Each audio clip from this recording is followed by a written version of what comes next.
chicken banana chicken banana banana banana chicken banana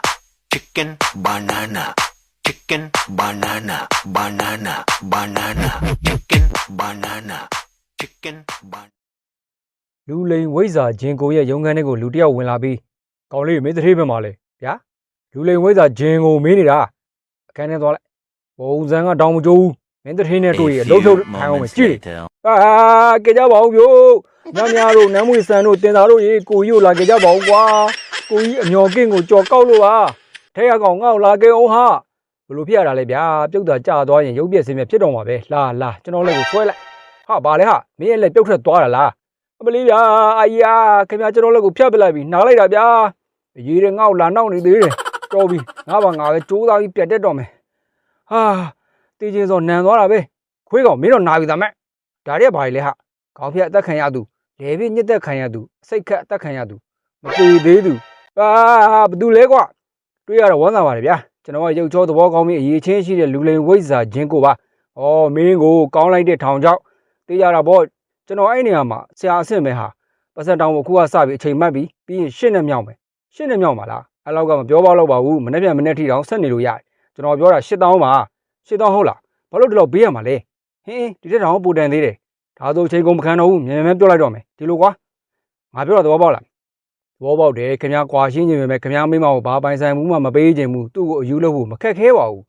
မင်းကဘလို့သိနေတာလဲသိတာပေါ့ဗျာတေချာပေါ့အနိုင်ရဖို့ဆိုရင်3သိန်းပေးရမယ်3သိန်းတောင်လားဟာ3-4,000ပဲပေးရမယ်ထင်နေတာမင်းဟာများတယ်ကွာစိတ်လျှော့ပါကော်ဖီလေးတောက်လိုက်အောင်ဩအေးကျေးဇူးနေဦးငါခွက်မင်းတောက်လိုက်မင်းခွက်ငါတောက်မယ်ခင်ဗျာဘိုင်းနာမလာဘူးလားအေးဟုတ်တယ်မင်းဘလို့သိလဲကော်ဖီရဲ့ဝမ်းနှုတ်စီခတ်ထားတယ်လေမင်းလည်းတောက်လိုက်တာပဲလေကျွန်တော်မတောက်ပါဘူးအခုထွေးထုတ်လိုက်ပြီအိမ်သာဟိုဘက်မှာသွားလိုက်အထဲဝင်မလာနဲ့နော်တကားလောက်ချထားမှာ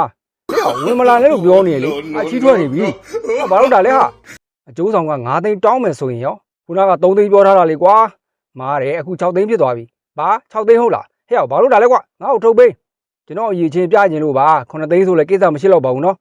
ဘာပြောတယ်9သိန်းငါ့ကိုထုတ်ပေးမဟုတ်ရင်မင်းတို့တတ်မိတော့မယ်9သိန်းကမများပါဘူးသိန်း80ဆိုရင်တော့ခင်ဗျားပေးမယ်မဟုတ်လားပြီးတော့ကွာသိန်း80ကွာငါပေးပဲငါ့ကိုထုတ်ပေးဟုတ်ပြီနော်ဒီခလုတ်ကိုနှိမ့်လိုက်ရင်ထောင်ချောက်တွေအကုန်ပျောက်သွားလိမ့်မယ်ဟာခလုတ်ကပြုတ်သွားပြီဗျဘလို့ဖြစ်တာလဲကွာမြန်မြန်ထုတ်ပေးစမ်းပါဟာမင်းခလုတ်ကိုပိတ်မှဖြစ်တော့မယ်မင်းခလုတ်ကဘယ်မှာလဲဟာမြန်မြန်လှုပ်စမ်းပါမင်းခလုတ်ကဒီမှာမဟုတ်ဘူးမန္တလေးမှာခဏဆောင်နော်ဘာလို့ဝေးကြီးမှာသွားထားတာလဲကွာမြန်မြန်လှုပ်ပါဟာလို့အောင်ရင်ဘိုးရန်ကြီးပြုတ်ထွက်ပြီးကလေးတွေကြားထဲရောက်သွားခဲ့ပါတယ်ကလေးတွေကရှက်ဆရာကြီးလို့ဝိုင်းပြောလာတော့သူလည်းအဆက်ကွဲပြီးယူးကျင်တယ်လို့ဖြစ်သွားခဲ့တယ်ဗျသူမိမကတော့ဒါကိုကြည့်ပြီးကျင်းနေခဲ့ပါတယ်မြင်းတို့အတိုင်းပဲအမချူဒီတိုင်းသာဆိုခမန်းယောက်ျားနောက်15မိနစ်အတွင်းရွာသားကြီးအပုတ်ခံရတော့မှာဒါတော့ဆို8သိန်းတန်ပါတယ်နော်ပေးတင်တာပေါ့ငါအရင်လက်ဦးလို့တော်သေးတယ်မဟုတ်လို့ကတော့ငါကအယူလောက်ခံရမှာမင်းကတကယ်ဆရာအဆင့်ပဲအမတ်တရားအနေနဲ့မမေ့နိုင်တော့တဲ့အနံမျိုးပေးလို့ရမလားပေးရမှာပေါ့ဗျာကျေးဇူးတင်ပါတယ်ရှင်ရပါတယ်ဗျာကောင်းသွားနော်ဘိုင်ဘိုင်သူကချီမန်ကစ်ကုမ္ပဏီတစ်ခုမှအလုပ်လုပ်နေတဲ့ရိုးရိုးအားဝန်ထမ်းတယောက်သူ့ရဲ့လုပ်ဝကံမဲ့တွေ separate တိုက်မှာမသိပဲရုံးခန်းထဲဝင်လာတဲ့အခါလုပ်ဝကံမဲ့တွေကအပြင်မှာတန်းစီနေကြလို့သူတငယ်ချင်းကိုဘာတွေဖြစ်နေကြတာလဲလို့မေးလိုက်တယ်ဗျသူတငယ်ချင်းကလည်းရုံးဝန်ထမ်းကောင်မလေးတယောက်ရဲ့လက်စွပ်ပြောက်သွားလို့တရုတ်လုံးအရှာဖွေခံနေရတာဖြစ်ကြောင်းမင်းလည်းဂတ်ထုဘုံယူပြီးဒီမှာလာတန်းစီပါလို့ပြောလိုက်ပါတယ်ရဲမေတယောက်ကသူ့ကိုခေါ်ပြီးအခန်းထဲမှာတီးတန့်စစ်ဆေးမယ်ဆိုပြီးခေါ်သွားခဲ့တယ်ဗျရဲမေကသူ့ကိုဟိုဆန်းဒီဆန်းနဲ့ရှာဖွေခဲ့တယ်လို့အပေါ်အင်းကြီးချုပ်ပြီး easily လှုပ်လာတာကြောင့်အကြောက်ကညင်းဆန်နေတော့မှာပဲဘနာနာနဲ့အဖွဲဝင်လာပြီးယာရုတိုးတဲ့အကြောင်းပြောလာခဲ့တယ်ဗျမန်တကယ်တော့သူယာရုတိုးသွားလို့ဘနာနာကအစီအစဉ်ချပြီး surprise တက်လိုက်တာပါဒါကချီမန်ကစ်ရဲ့အဖေသူလည်းဒီရုံးမှာဝန်ထမ်းတယောက်ပါသူ့သားအတွက်ဂုဏ်ပြုပေးခဲ့ပါတယ်ဘနာနာကကောင်မလေးတယောက်နဲ့စကားပြောပြီးသူ့ကိုလက်ညှိုးထိုးပြနေလို့တကားအကွယ်ကနေချောင်းကြည့်နေလိုက်တယ်ဗျဘနာနာရဲ့နောက်ထပ် surprise တစ်ခုလို့သူထင်နေခဲ့တာပါအဲကောင်မလေးကသူ့စီရောက်လာပြီးကျမကဝန်ထမ်းရေးဌာနကလူသစ်ပါလို့ပြောလာတာကြောင့်သူလည်းတီးတဲ့ပြောဖို့ဆိုပြီးသူရုံးခန်းနဲ့ခေါ်သွားခဲ့တယ်ဗျရုံးခန်းထဲလေးရောက်ရောကောင်မလေးကိုကြည့်ပြီးမင်းကငါခဏကိုတစ်ခုလုံးကိုလိုက်ရှာအောင်ပါလားကျမကဘာလို့လိုက်ရှာရမှာလဲမင်းဘာလို့ဒီလိုမျိုးလုပ်နေရတာလဲဘာအတွက်လဲမင်းပုံစံနဲ့ဆိုတခြားအလုပ်တွေအများကြီးလုပ်လို့ရပါတယ်ဘာလို့ဒီမှာအပြောင်းမဲလာလုပ်တာလဲအဲလိုစက်တိုင်မေးလိုက်တဲ့အခါကောင်မလေးကသူ့ကိုပါးရိုက်ပြီးထွက်သွားခဲ့ပါတယ်ဘနာနာကဒါကိုမြင်တော့ तू ကအမေရိကန်ကနေပြန်လာတဲ့ကျမတင်ငယ်ချင်းလေဒီရုံးကဝန်ထမ်းအသစ်ပေါ့ဆိုတော့ तू မှားမှန်းသိသွားပြီးကောင်မလေးကိုမရမကလိုက်တောင်းပန်တော့တာပဲဗျဘနာနာကြောင်းရဲ့မိတ်ဆက်ပေးလိုက်ရင်မှအဆင်ပြေသွားခဲ့ပါတယ်ဒီကောင်မလေးရဲ့နာမည်ကလူစီအလွဲတွေနဲ့စတင်တွေ့ဆုံခဲ့တဲ့သူတို့နှစ်ယောက်ဟာအချိန်တော်ကြာသွားပြီးတော့ရီးသားတွေဖြစ်ခဲ့ကြတယ်ဗျ ချီမန်ကစ်မတိသေးတာကလူစီကသတိသမီးတယောက်ဖြစ်ပြီးသူမရဲ့ဖခင်ကအတွေ့အကြုံရအောင်ဒီကုမ္ပဏီမှာရုံးစရေးအဖြစ်အောက်ခြေကနေစပြီးအလုပ်လုပ်ခိုင်းခဲ့တာပါဒီအကြောင်းကိုဘနာနာပဲသိပါတယ်ဒါကလူစီရဲ့ဖခင်တထေးကြီးသူကတော့ဖခင်ကြီးရဲ့ပါတနာလူစီကိုတစ်ဖက်သက်ကြိုက်နေတဲ့မီကီဆိုတဲ့လူစီကတော့မီကီကိုလုံးဝသဘောမကျလူစီရဲ့ဖခင်ကလူစီနဲ့ချီမန်ကစ်တွဲနေတာကိုသိရှိထားပြီးအချစ်ရေးမှာသတိထားဖို့ပြောဆိုနေစဉ်မှာပဲမီကီရောက်ရှိလာခဲ့ကချီမန်ကစ်ကလူကောင်းတစ်ယောက်မဟုတ်တဲ့အကြောင်းလူဆိုးကိုင်းဝင်ဖြစ်ခဲ့ဘူးကြောင်းသူကမင်းရဲ့ပိုင်ဆိုင်မှုတွေကိုပဲစိတ်ဝင်စားတာဖြစ်ကြောင်းပြောလာတဲ့အခါလူစီကချီမန်ကစ်ကသူ့အကြောင်းဘာမှမသိကြောင်းတစ်ဖက်လူကိုဆွဆွဲပြောဆိုနေတာတွေရက်တန်းကရက်ဖို့ပြောလိုက်တယ်ဗျလူစီကိုလိုချင်နေတဲ့မီကီကလူလိန်ဝိဇ္ဇာနဲ့သွားတွေ့ပြီးအကူကြီးတောင်းခဲ့ပါတယ်လူလိန်ဝိဇ္ဇာကဇလန်းလေးဘလို့ဆင်တယ်လဲဆိုတော့ချီမန်ကစ်ရဲ့ဖခင်နဲ့ဇလန်းရှိခဲ့မှုတဲ့အမျိုးသမီးတစ်ယောက်ကိုချီမန်ကစ်ရဲ့ဖခင်စီလွတ်လိုက်တယ်ဗျအားချင်းရှင်မတ်မီအောင်မလားမသိဘူးရှင်မိမမသိခင်တုန်းကလေကျမမှာကုံဝရှိနေပြီလို့ပြောခဲ့တယ်လေမတ်မီတာပေါ့အဲ့ဒီကုံကိုဖျက်ချဖို့မင်းကိုတော့ပတ်စံချီးပေးလိုက်သေးရဲ့လေငါအခုဒီစိတ်မကောင်းဖြစ်မိတော့မယ်ကျမလင်ပြောခဲ့တာပါအဲ့ဒါရှင်နဲ့ရတဲ့ကုံဝန်းပဲဒါပေမဲ့ကျမမဖျက်ချခဲ့ပါဘူးကျမစောင့်ရှောက်ထားပါတယ်ဒါဆိုငါမှနောက်ထပ်သားတစ်ယောက်ရှိသေးတယ်ပေါ့သူကရှင်နဲ့တပုံစံနဲ့ပဲကျမရှင်ကိုသူ့စီခေါ်သွားပြီးမယ်ဒါပြည့်သူရဲ့အိမ်ကိုရောက်တဲ့ကအမျိုးသမီးကြီးကသူ့သားကသူ့အဖေနဲ့ဘလို့အမှုအကျင့်တွေတူကြောင်းပြောပြတဲ့ကအဖိုးကြီးသူနဲ့တူတာတွေအများကြီးရှိနေလို့နားထောင်ရင်သဘောကျနေခဲ့တယ်ဗျရှင်သားနာမည်ကချီမန်ချင်းနဲ့ဟောသူလာနေပြီထင်တယ်ဒီနောက်မှာပုံပြီး surprise တိုက်ရအောင်ငါအခန်းတော့ဟုတ်ပြီဒါပဲဩအခန်းတော့ပြုတ်ကိုမိခဲ့ပြန်ပြီโอเคရပြီဒီချာပိတ်မှာနှုံမို့ဆိုရင်တခိုးအောင်ဝင်ခိုးသွားလိမ့်ပေးပြကြိုက်တာလဲတူနေပြန်ရောဟာပူပူဆက်ဆက်လဲတကယ်စားနိုင်တာပဲငါသားကပုံနေရကထွာလာပြီးအဖွားကြီးကဒါမင်းအဖေလေးဆိုပြီးချီမန်ချင်းကိုပြောမယ်ချီမန်ချင်းကမျက်ရည်ဘူးသီးလုံးလောက်ကြပြမယ်အဖိုးကြီးကသူ့ကိုဖေဖေလို့ခေါ်ရင်ဒီလိုယောဂါရှိလို့အဖေလို့ပဲခေါ်ပါလို့ချီမန်ချင်းကိုပြောလိုက်ပါတယ်အဖေမင်းကိုပေးစရာရှိတယ်ရွှေဆွဲကြိုးလားအဖေမဟုတ်ဘူးဒါပေမဲ့အရန်ကိုထူးခြားတဲ့ကြိုးပဲလေထဲမှာအမြဲဆွဲထားကြားလားအနှဲငါတင်းတင်းလေးပဲဘာနဲ့လှုပ်ထားတာလဲဖေအဖေဘောမွေးနဲ့လှုပ်ထားတာတာရဲ့အဖေကတော့လှုပ်ပြီဗျာကျွန်တော်မှတော့ဘာမှပေးစရာမရှိဘူးကျွန်တော်စားမယ်ပဲပြားလေးအဖေစားလိုက်ဗျာတာရဲ့စိတ်ရင်းနဲ့အဖေကိုကြွေးကျင်လို့ပါဗျာကောင်းပါပြီစားလိုက်ပါမယ်ကွာမေမမနေ့ပြန်ပတ်စံလာယူလိုက်နော်ဟေးအဖေအဆင်ပြေရလားရေပေးပါရမယ်ဖေဒါလေးတောက်လိုက်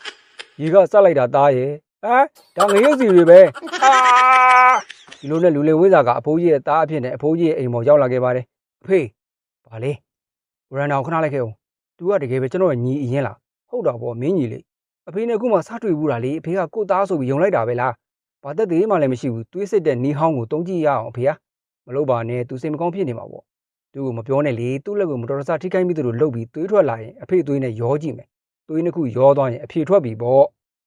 လှုပ်ကြည့်ကွာချီမန်ချင်းကအေရိုဘစ်ကစားနေတော့သွေးထွက်အောင်လုပ်ဖို့အစမပြေဖြစ်နေခဲ့ပါတယ်အဖေကူပေးအောင်အေးတားလေးမင်းမျက်ခုံးမွေးကရွှေအောင်ပဲပြစမ်းဒါကအသက်ရွှေမဲ့လက္ခဏာပဲချီမန်ကစ်ကပြစ်ဖို့အသင့်ပြင်ထားလိုက်ပါတယ်ချီမန်ချင်းကအဖိုးရဲ့မျက်လုံးမှတဆင့်ချီမန်ကစ်ကိုသတိပြုမိသွားပြီးအဖေပိုးဟက်ကြီးဆိုပြီးအဖိုးကြီးကိုခုံဖက်လိုက်တော့တယ်ဗျချီမန်ကစ်ပြစ်လိုက်တဲ့အတန်ကအဖိုးကြီးအတန်ကြီးကိုစိုက်ဝင်သွားခဲ့တာကြောင့်နေသံပေါက်သွားခဲ့ပါတယ်ချီမန်ချင်းရဲ့လက်ကိုကက်ကြီးနဲ့ညှက်ပြီးသွေးထွက်လာအောင်ကြိုးသွားခဲ့ပေမဲ့ဘသူလက်ကိုမှမညှက်မိပဲချီမန်ကစ်တငယ်ချင်းရဲ့လက်ကိုပဲညှက်မိမလို့ဖြစ်သွားခဲ့တယ်ဗ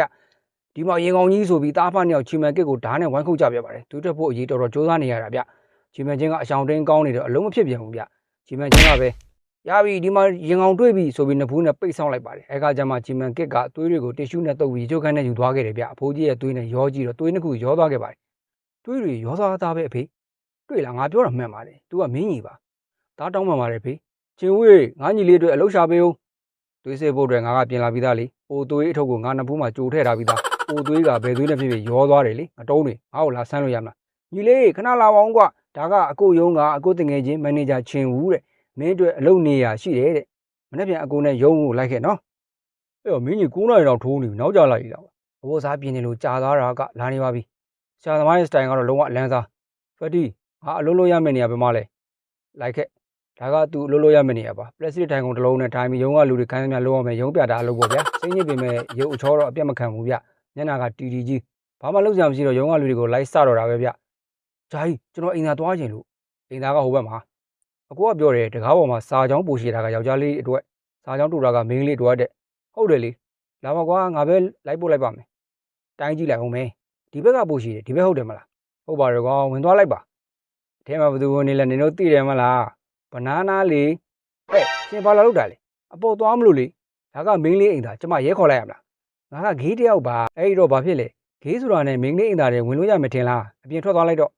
ငါငယ်ငယ်လေးကတည်းကယောက်ျားလေးအိမ်သားရောမိန်းလေးအိမ်သားရောအကုန်ဝင်ရတာဘယ်သူမှအဲ့လိုမပြောဘူးအိမ်သားတွေအကုန်လုံးကအတူတူပါပဲမတူပါဘူးယောက်ျားလေးအိမ်သားမှာဘေးစင်တွေရှိတယ်ရှောက်ပြောမနေနဲ့ဘာဘေးစင်မှမရှိဘူးဩဒီအချောက်ကတမျိုးငါ့ကိုအယူလာမလုံးနဲ့ယောက်ျားလေးအိမ်သားမှာတေချာပေါက်ဘေးစင်ရှိတယ်မရှိဘူးဆိုရင်ရောကောင်မရဲ့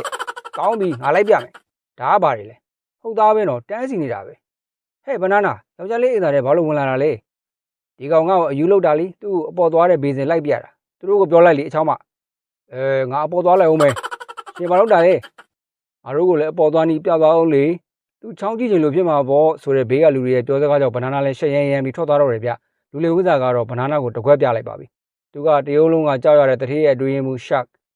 ှက်အိမ်သားထဲဝင်သွားတော့ဂျာကြီးကလုံးဝကံရွက်တွေနဲ့လောင်းကြီးထပ်ပြန်ပါတယ်ချီမန်ချင်းကိုမင်းလေးအိမ်သားထဲထပ်ဝင်ခိုင်းမလို့ပ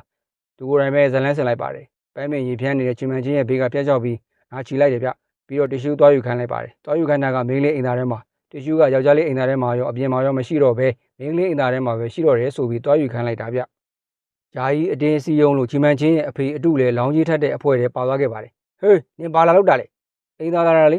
ေဒါမင်းလေးအိမ်သားဆိုတော့မသိဘူးလားငါရဲခေါ်လိုက်ပါနော်ကျွန်တော်ကဂေးပါဟေးနင်သိလားနင်လိုမင်းလေးအိမ်သားထဲဝင်လာတဲ့ဂေးတွေ100မကရိုက်သက်ထားတာငါပဲဆိုပြီးရိုက်လိုက်ချိန်မှာချီမန်ချင်းကရှောင်းပြီးနိုင်ရန်နဲ့ခေါင်းနဲ့တိုက်ချင်အောင်ဆောင်လိုက်တယ်ဗျပြီးတော့တေးချင်းအောင်ဆောင်လိုက်ပါတယ်ဟဲ့ပိုးရီလုတ်ပြမနေနဲ့ထားစမ်းဆိုပြီးအမျိုးမျိုးဆန်းသက်ပေးမယ်အသက်မရှူတာကြောင့်အမလေးတေးပြီးထင်ပါတယ်မိဘနေနိုင်ရန်နဲ့ခေါင်းနဲ့စောင့်တာနော်ငါမလုပ်ဘူးငါအမျှဝေပေးပါမယ်ငါ့ကိုလာမကြောက်ပါနဲ့နော်ဆိုပြီးထားသွားခဲ့တယ်ဗျငါစိတ်အေးထားမှဖြစ်မယ်ဒါမှငါတက်တယ်ဆိုတော့ဘယ်သူမှမရိပ်မိပါဂျာကြီးကအထဲမှာလူတယောက်နဲ့မတွေ့ခဲ့ဘူးလားလို့မေးလိုက်တော့ရှက်ကဘယ်သူမှမရှိပါဘူးဆိုပြီးမျက်စိပြက်မျက်နှာပြက်နဲ့ထွက်သွားခဲ့ပါတယ်ဟေးအထဲမှာတယောက်ယောက်မတွေ့မိဘူးလားဟင်းရော့ဒီမှာတီရှူးဂျာကြီးကတီရှူးနဲ့နှာခေါင်းကိုကောက်တုပ်ပြီးဘာမှမဖြစ်ခဲ့ဘူးမလားဘာမှမဖြစ်ခဲ့ပါဘူးအိမ်သားဆုံးတီရှူးပဲမရှိတာဒါကရောမိုက်ပုံးတွေကပြန်ကောက်ပြီးအချောက်ခံယူလာတာဟောကိုကြီးကောင်ဒီကောင်တော့ငါ့ကိုလှုပ်သွားပြီသူသားဘာမှမဖြစ်ပဲပြန်ထွက်လာမယ်ဆိုတော့နေရာကနေလောင်းလိုက်တဲ့အဖိုးကြီးပဲလောင်းကြီးတွေနိုင်သွားခဲ့တယ်ဗျလူလင်ဝိဇာဆိုတဲ့အတိုင်းပဲချီမန်ချင်းကတော့ရုပ်တည်ကြီးနဲ့ရုံးကဆရာကြီးတွေကိုအနိုင်နဲ့ပိုင်းသွားခဲ့တာပါနောက်နေ့ညမှာညီကိုနေရာကို challenge တစ်ခုလုပ်ကြပြန်တယ်ဗျချီမန်ချင်းကချီမန်ကစ်ကိုကြည့်ပြီးငါတို့နေရာချင်းလဲကြည့်ကြမယ်အကိုအကောင်းဆုံးတောင့်ခံနိုင်တဲ့သူကအနိုင်ရမယ်ရှုံးတဲ့လူကနိုင်တဲ့လူပြောတာလောက်ရမယ်ဘလို့လဲကိုကောင်းပြီလေလုပ်ကြည့်တာဝန်ကြီးလေးချီမန်ချင်းကဆေးဆိုင်သွားပြီးလိန်စိတ်ကြဆေးတွေဝယ်ခဲ့တယ်ဗျဆေးစစ်မစစ်စမ်းတဲ့အနေနဲ့ဆေးရောက်တဲ့လူရဲ့ပါဇက်တဲ့ဇလန်းဆင်ပြီးတလုံးကောက်ထည့်ပလိုက်ပါတယ်ဆေးကတော့တကယ်စစ်တယ်ဗျဆေးရောက်တဲ့လူကသူ့နို့ကိုလိုက်ကင်နေလို့မနေပါခဲ့ရပါတယ်အဲဆေးရဲ့အစွမ်းကထိမရအောင်နန်းကျင်လာမယ်ပြီးတော့ပေါက်စီကင်ကျင်လာမယ်အိမ်ပြန်ရတော့သူ့ကိုယ်ရဲ့အတွင်းကန်နဲ့ခွေးလျားသည့်အမုံတွေထည့်ထားလိုက်တယ်ဗျအကိုဒီနေ့မင်းကငါစတိုင်နဲ့နေရမှာလေဒါကြောင့်ဘိုးအစားတွေလာပေးတာဝတ်လိုက်နော်ညီကိုနှကောင်မြောက်ကြွနဲ့ရုပ်ရှင်ရုပ်ကိုရောက်ရှိလာခဲ့ပါပြီအကိုရားနေလားဟေးဟုတ်တယ်ကုတ်လိုက်လေမဖြစ်ဘူးလူတွေအများကြီးပဲဟာဟိုဘက်တော့မှသွားကုတ်လိုက်အကိုလူစင်းနဲ့မီကီလည်းရုပ်ရှင်ကြည့်ဖို့ရောက်လာခဲ့ကြဗျမီကီလက်မှတ်သွားလို့လူစီပဲကြံခဲ့ပါတယ်ရုပ်ရှင်ပိုစတာကိုချီမန်ချင်းကသူ့လူတွေနဲ့မင်းတကာဖယ်သွားတော့ပိုစတာနောက်မှာအားရပါရကုတ်နေတဲ့ချီမန်ကစ်ကလေပြင်းမှာဆင်သွားတယ်လို့ထင်ရှားသွားခဲ့တယ်ဗျလူစီမန်လည်းတီရောချီမန်ကစ်ကတစ်ဖက်လှည့်ပြီးအသေးကုတ်နေခဲ့ရပါတယ်ကျွန်တော်ကောင်ချီမန်ချင်းကအကိုဟိုဘက်ကြည့်လိုက်ဆိုပြီးဆွဲလဲလိုက်လို့လူစီမမြင်အောင်ကြံဖန်လိုက်ရပြန်ပါတယ်ဒါပြန်ပြီးနောက်တစ်မျိုးလူစီမြင်မသွားအောင်မနဲ့လုံနေရတယ်ဗျဒီပုံစံနဲ့လောက်ပြလိုက်မှလူစီကအယူပဲဆိုပြီးထွက်သွားခဲ့ပါတယ်ဒီမှာအချောလေးနှစ်ယောက်ရှိတယ်ကိုလက်မှတ်နှစ်ဆောင်အပိုရှိတယ်တဲ့အတူတူလိုက်သွားကြရအောင်ကျွန်တော်တယောက်ခေါ်သွားပြီနော်လိုက်မလို့နိုင်ရင်ရှုံးမဲနော်ရုပ်ရှင်ရုံထဲရောက်တော့လေလူစီနဲ့မီကီကသူတို့နောက်ကက်လျက်မှာချီမန်ချင်းကအေးတဲ့ကိုစိတ်ကြွစီထွဲပြီးသူ့ကိုယ်တိုက်လိုက်တော့တယ်ဗျဈေးကန်းကပြလာခဲ့ပါပြီအရန်တွေနန်းကျင်လာခဲ့သလိုပေါက်စီကန်ကျင်တာလည်းအရန်ပဲဗျနည်းနည်းကိုထိတ်နေရတာပါညာဘက်ကကောင်မလေးကိုမနှဲရဲတော့ဒဇာကန်ကချီမန်ချင်းဖြစ်သွားခဲ့တယ်ဗျကြည်စမ်းပါအိုးယောက်ျားချင်းနန်းနေကြတာချီမန်ချင်းကသူ့ဘေးကကောင်မလေးနဲ့နေရာလေးလိုက်ပါတယ်ပူဆိုးသွားပြီးပေါက်စီကန်ကျင်လာပြန်တယ်ဗျလက်ကိုထိန်းလိုက်တော့ပါဇက်ကအငိမ့်မနေနန်းကျင်လာပြန်ရောဘလို့မှထိန်းမရတော့တဲ့အစုံမထူးဘူးဆိုပြီးလူစီကိုချစ်တယ်လို့ပြောရင်ကောက်နှမ်းပလိုက်တော့တယ်ဗျဒီကိကိုလည်းမင်းငါကောင်မလေးကိုကြာဒီကိုရအောင်ခေါ်လာတယ်ငါအမေကိုစောက်ချောက်ပေးပါလို့မာခဲ့ရတာနဲ့ကွာတင်ငယ်ချင်းမပြီးသားတဲ့ကောင်ဆိုပြီးကြောက်တွန်းလိုက်သေးတယ်ဗျနေရင်ထိုင်ရင်မီကီကအချောင်နိုင်တဲ့ကောင်ဖြစ်သွားခဲ့ပါတယ်လူစီနဲ့ချီမန်ကစ်ထွက်သွားချိန်မှာချီမန်ချင်းထားလာပြီးအားလုံးပဲနောက်တော့ကြပါကျွန်တော်ကပဲအဲ့ဒီမင်းလေးနဲ့မိတ်ဆက်ပေးခဲ့တာပါဒါပေမဲ့သူဒီလိုလုပ်မှမယ်ကျွန်တော်တကယ်မသိခဲ့ဘူးအယုတ်တော်မကောင်ဝိုင်းရိုက်ကြကွာဆိုပြီးဇန်လန်းစင်ရိုက်နေလိုက်ကြတယ်ဗျအတေးရဲလိုက်တာကွာမင်းကောင်ဒီလိုဖြစ်အောင်ရိုက်တယ်ပေါ့လေငါအတက်နဲ့ဆုံးထိရိုက်ထားတာသူတို့ကြီးပဲဆိုရင်မင်းဒီတဲ့အချိန်ကြီးဆိုးသွားနိုင်တယ်ချီမန်ကစ်ကိုကြောက်တွန်းခိုင်းတာမင်းကအတုံးမကြဘူးပဲလေသားချင်းနီးယာမှာအရာလွတ်မြောက်သွားတဲ့လူကပိုထိနာတယ်ကွာဒီတခါတော့ချီမန်ကစ်အလဲပေါ့သူကအရန်ယူသားလွန်းနေသူ့ကိုထိခိုက်အောင်လုပ်ဖို့မလွယ်ဘူးဟောမင်းကသွေးအေးပြီးရက်ဆက်တဲ့လူပဲဟာသူ့ကိုလဲသားဖို့တဲ့ငါမင်းကိုအလုံးအလောက်ပေးထားပြီးပြီလေဟုတ်ပါတယ်။နေ့ပြန်သူ့ပုံစံတိုင်းကလိုက်လို့အောင် သူ့ကိုတင်ကန်းစာကောင်းကောင်းပေးလိုက်မယ်စိတ်မပူနဲ့ဟုတ်ပြီလားနောက်နေ့မှာတော့ချီမန်ချင်းကသူ့ကိုရဲ့ပုံစံတိုင်းကိုစားပြီးတထေးရဲ့ရုံခန်းကိုတွားခဲ့ကြပါတယ်ချီမန်ကစ်ကဒီတခါမစ္စတာကွစ်ချောင်နဲ့စာချုပ်ကအရန်ကြီးကြည့်တယ်မင်းငါးနောက်မှာထိုင်ဖို့ဥက္ကရာချင်းကိုပြောကြည့်ပေးမယ်ဆိုပြီးချီမန်ချင်းကိုပြောလိုက်တယ်ဗျချီမန်ချင်းကရင်းနှီးချမ်းလာချပေးတဲ့ကောင်မလေးစီကနေရင်းနှီးချမ်းအိုးကိုယူပြီးတယောက်ချင်းစီကိုငှဲ့ပေးလိုက်ပါတယ်ဥက္ကရာကြီးရဲ့ခွက်ထဲကိုတော့စစ်တလုံးခတ်လိုက်တယ်ဗျခဏလောက်ကြာတော့ဥက္ကရာကြီးဘိုင်းနာလာခဲ့ပါတယ်ဥက္ကရာကြီးရှေ့မစ္စတာကွစ်ချောင်နဲ့သူ့လူတွေရောက်လာကြပါပြီရှင့်အေးဝင်လာခဲ့လို့ပြောလိုက်ငါဘိုင်းနာလာပြီအိမ်သာခဏသွားအောင်မယ်ချီမန်ကစ်ရောမီကီရောဘိုင်းနာတယ်ပြောပြီးအိမ်သာသွားဖို့ထားသွားခဲ့ပေမဲ့မီကီကဘိုင်းနာချင်းရောင်ဆောင်ထားသူမျိုးကြံရင်ခဲ့ပါတယ်ချီမန်ချင်းကမီကီကိုအချက်ပြလိုက်တယ်ဗျဥက္ကရာချင်းရောမင်းကိုအောက်ထပ်သွားပြီးကွစ်ချောင်ရဲ့ဖိုင်တွေယူလာခဲ့ကိုမှာခဲ့တယ်တွားယူလာခဲ့ပါထိုင်ပါဦးဗျဟဲ့ဘယ်သွားမလို့လဲဥက္ကရာချင်းကကွစ်ချောင်ရဲ့ဖိုင်တွေယူခိုင်းလို့ပါရှင့်သူအခုလူတွေအိမ်သာထဲဝင်သွားတာလေမစ္စတာကွစ်ချောင်နဲ့ဆွေးနွေးဖို့ငါ့ကိုပြောတာရုံးခန်းမှာဘယ်သူရှိလဲချီမန်ချင်းကဂျပန်တွေနဲ့ဆွေးနွေးကြည့်ဟန်ဆောင်နေတဲ့အချိန်မှာပဲရှက်ရောက်လာလို့ဘေးလေးတွေဒီဆွေးနွေးပွဲမှာလာမနောက်ရှက်နဲ့ထွက်သွားဆိုပြီးတရေလို့တို့ပြလိုက်မှရှက်လည်းမက်မိသွားပြီးနေလဲသွားခဲ့တယ်ဗျချီမန်ချင်းရဲ့ဆွေးနွေးမှုကစာချုပ်တော်ချုပ်နိုင်ခဲ့ပါတယ်မချုပ်လို့လည်းမရဘူးလေဥက္ကရာကြီးပြန်လာတော့ဂျပန်အဖွဲ့ကဒီလိုဖြစ်နေပြီဥက္ကရာကြီးကဒေါသထွက်ပြီးညီကိုနှစ်ယောက်စလုံးကိုအလုတ်ထုတ်ပစ်လိုက်တယ်ဗျချီနချီရဲ့အဖေလည်းသူ့သားနှစ်ယောက်ရဲ့အပြည့်အတွက်အလုတ်ထွက်မယ်ဆိုပြီးဥက္ကရာကြီးကိုအကြောင်းကြားခဲ့ပါတယ်မီကီရဲ့ဆန္ဒပြည့်သွားခဲ့ပါပြီနောက်နေ့ညမှာတားဖားနှစ်ယောက်ကဂျင်ကိုကိုတားရင်ညီအရင်လို့ယုံကြည်ထားတာကြောင့်လုတ်ပြုတ်သွားပေမဲ့စိတ်ညစ်မနေပဲဂျင်ကိုရဲ့မွေးနေ့ကိုမမေ့မလျော့လုပ်ပေးခဲ့တယ်ဗျတားရင်မဟုတ်တာကိုမသိပဲတားအရင်လို့မွေးနေ့ပွဲလုပ်ပေးခဲ့တာကြောင့်ဂျင်ကိုလည်းတားဖားနှစ်ယောက်ရဲ့မေတ္တာစေတနာတွေခံစားမိပြီးမနှဲခဲ့ရသလိုပြည့်ရှိသလိုခံစားရပြီးနောင်တလည်းရသွားခဲ့ပါတယ်ဂျင်ကိုကသူ့ရဲ့မွေးနေ့ကိုတားဖားအစ်စ်နှစ်ယောက်နဲ့ဆင်နွှဲပြီးနောက်တာဝန်လည်းပြီးဆုံးပြီမို့အိမ်ကနေအပြီးထွက်သွားခဲ့တယ်ဗျငါမားသွားတယ်ဆိုရင်တော့မင်းတို့ကစိတ်ရင်းကောင်းတဲ့လူတွေပါမင်းတို့အားလုံးအဆင်ပြေဖို့ဆုတောင်းပေးပါတယ်ငါလိုလူလိန်တယောက်နဲ့ထမ်းမတွေ့ပါစေနဲ့လို့ဆုတောင်းပြီးထွက်သွားခဲ့တယ်ဗျမီကီနဲ့လူလင်ဝိဇာဖုန်းပြောနေကြတာကိုလိုင်းမနေမိပြီးဘနာနာကြားသွားခဲ့တယ်ဗျချီမန်ကစ်ကိုပညာထပ်ပေးခြင်းသေးတယ်လို့မီကီကပြောတော့လူလင်ဝိဇာကလက်မခံပဲထမ်းမလုပ်နိုင်တော့ကြောင်းနောက်တစ်ယောက်ရှာပြီးလှုပ်ခန်းလိုက်ပါလို့ပြောလိုက်ပါတယ်ဘနာနာကချီမန်ချင်းရဲ့အတန်နဲ့တူလိုက်တာဆိုပြီးဇဝေဇဝါဖြစ်သွားခဲ့တယ်ဗျဖုန်းထဲကတစင်းလူလင်ဝိဇာရဲ့ရုံးလိပ်စာကိုသိရှိခဲ့ရပြီးဘနာနာရောက်လာခဲ့ပါတယ်တကယ်ပဲနေဖြစ်နေတာကိုချီမန်ကစ်ကိုအယူလုပ်ဖို့မီကီကိုဘာလို့ကူညီပေးရတာလဲစိတ်လျှော့ပါဟာဒါလေးတောက်လိုက်အောင်မတောက်ဘူးငါ့ကိုအရင်ရှင်းပြဒီလိုလုပ်ဖို့လူတွေကငါ့ကိုပတ်စံပေးကြတယ်ငါကကူညီပေးရတယ်အလုပ်သဘောပဲလ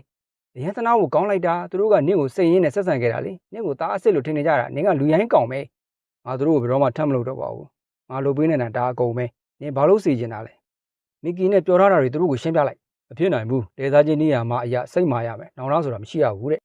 သူတို့ကိုအယူလုပ်ခဲ့တာဘာလို့လဲနင်မဲမဟုတ်လားနင်ပြန်ပြင်ပေးရမှာပေါ့ငါတစ္ဆာဆိုထားပြီးသားစီကံတစ်ခုဖောက်ပြက်မိတာနဲ့ကြီးလေးတဲ့ပြစ်ဒဏ်အပေးခံရမှာအဲ့ပြစ်ဒဏ်ကနောက်ထပ်ဘယ်ကောင်မလေးနဲ့မှတွဲလို့မရတဲ့ပြစ်ဒဏ်ပဲနင်ငါနဲ့တွဲလို့ရတယ်လေနင်နဲ့တွဲရမယ်နင်နောင်တော့မရနဲ့တော့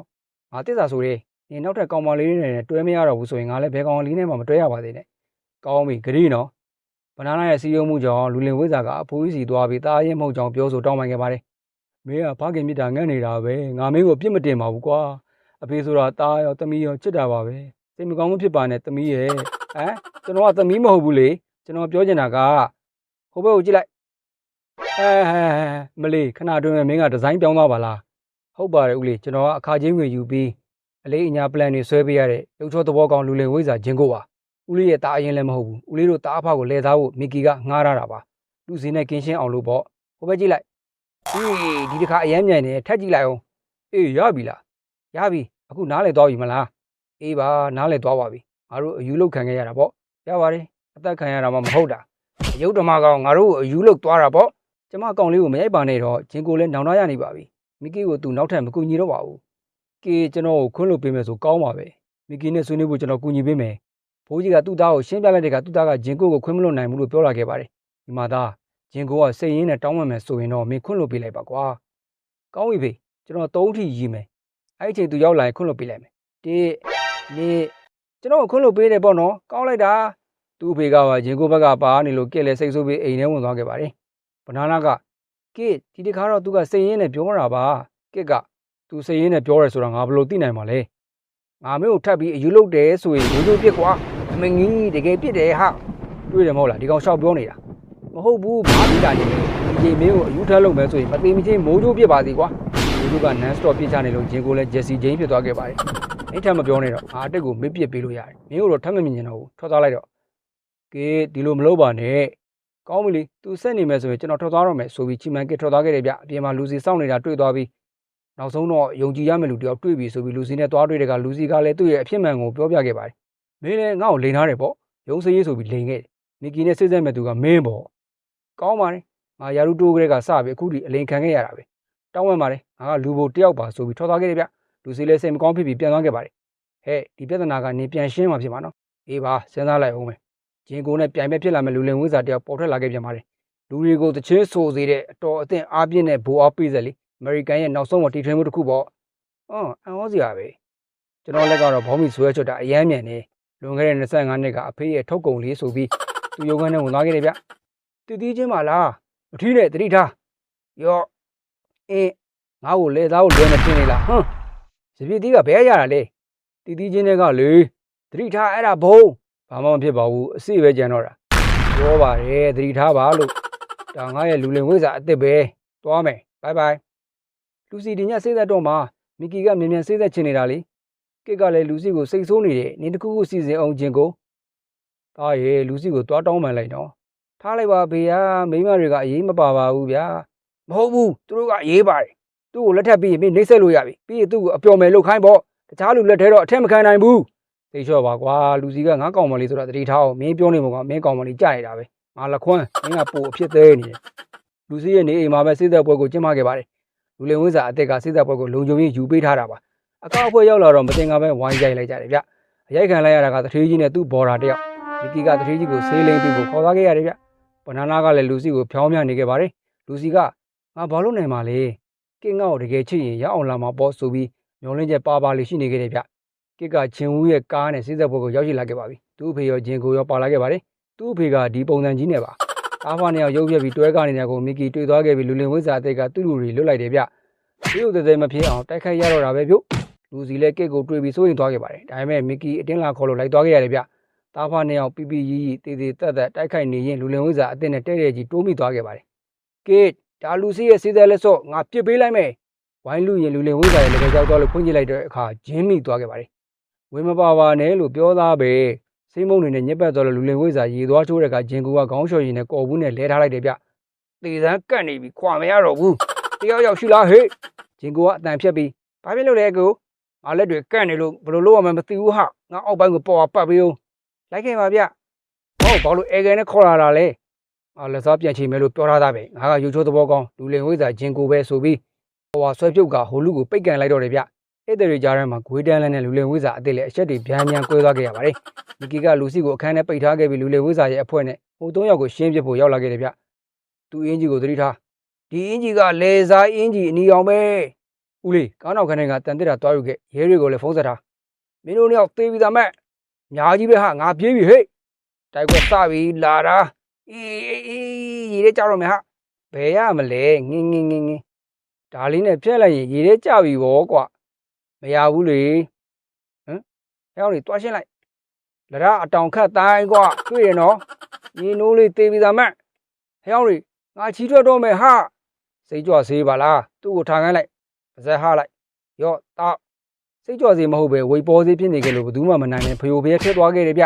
မီကီလက်ထွက်ပြေးပြီးအခန်းထဲဝင်ပုန်းနေခဲ့ရပါတယ်ဒါပေမဲ့မလွတ်မြောက်ခဲ့ဘူးဗျငါရဲ့သွေးစွန်းခေါင်းလောင်းကိုမြည်ကြည့်ဟေး